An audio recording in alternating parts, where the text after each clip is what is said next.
Hi everyone, Let's Resin have sent me some crystal moulds. Now I love crystal moulds. Most of the ones I've got already are quite sort of naturalistic, irregular looking.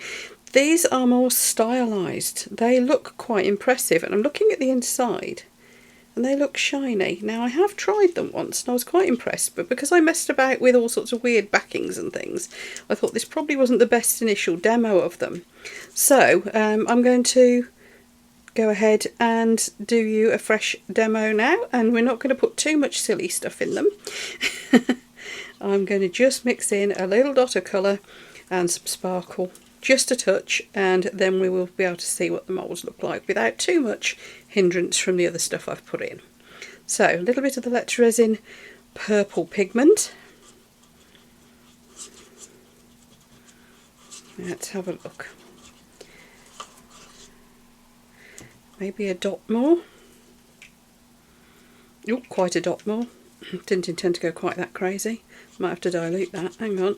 Oh, no, I think we're alright. Because when you get it out, of course, it's not quite as bright, is it? Because it's there's quite a depth there. So just going to mix that in. And then should we add a little bit of sparkle? Yes, that's just about right. Should we add a little bit of sparkle? This is just some random sparkly stuff I got kicking around. Don't know where that was from either. Let's just mix that in. So there we go. Just resin, bit of colour, bit of sparkle, and we're going to tip it straight into the little mould. Let me just have a bit of a wipe up. Pop my little stick down somewhere. Now what I am going to do, because these ones with lots of points sometimes can be quite tricky to release.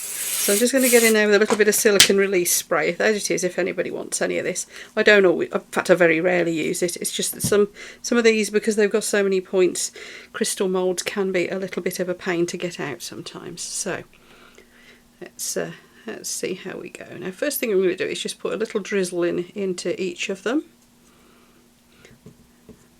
And we're going to give it a squish.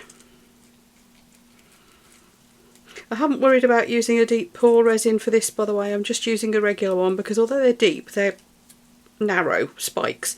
I don't think it necessitates a deep pour. So I've given that a squish. Let's do the same with this one. And the reason for doing that is you can get bubbles trapped in the points. And of course if you squish it once it's too full, it's going to squidge out the top and go everywhere, isn't it? Which it might do anyway, knowing my luck. But we are just going to give it a bit of a squidge. Like that. Maybe tap it a bit. I don't know if tapping works. It certainly does with the eco casting powders, but we'll see. And yeah, just going to fill them up. And I've probably got way too much mixed up here, but I honestly couldn't remember how much I used last time. You know me, I don't like measuring and weighing stuff if I can help it.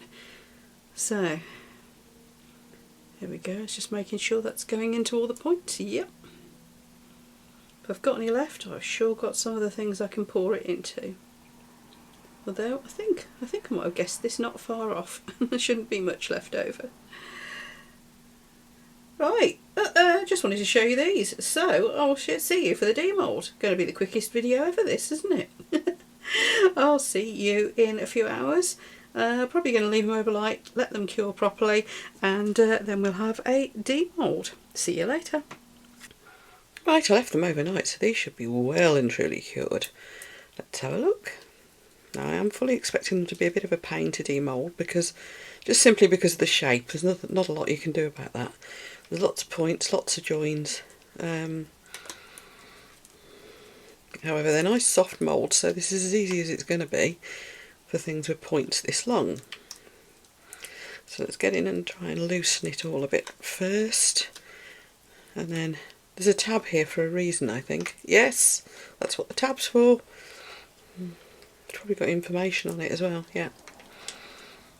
That makes it far easier to grab hold of, that's good. Or to bugger to get out all the same. There we go. Oh, isn't that nice? Look at that. As I said, it's more of a uniform mould. It's not quite as naturalistic as some of my other ones, because I think my other ones have been moulded from real crystals. Whereas this looks more like it's been moulded from glass points or something, or crystal points, manually, you know what I mean? But that, I think it's rather nice for it. It's very shiny. Ones I've had that are points before haven't been this shiny. So yes, I'm very, very pleased with that. That's lovely. Okay, now for the big one, let's loosen him off. Thanks again to Resin for sending me these to play with, by the way. They know I like crystal moulds, don't they? Oh, that's coming out easier than I expected. See, it's just it's because of pulling all these bits out. That's the only reason it's a bit more tricky. And oh yeah, that's nice. I like the way my glitter's sunk into the tips. But look, again, you can see how shiny it is. Yeah, I'm glad I put some colour in it.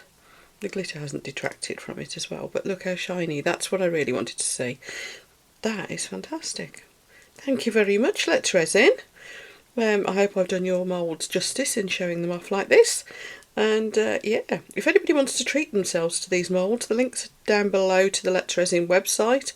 And of course I've got a discount code, so please don't forget to use your discount code. It's a saving worth having, and very kind of Resin to send us that as well. Thanks everyone, and I will see you for the next video. Bye!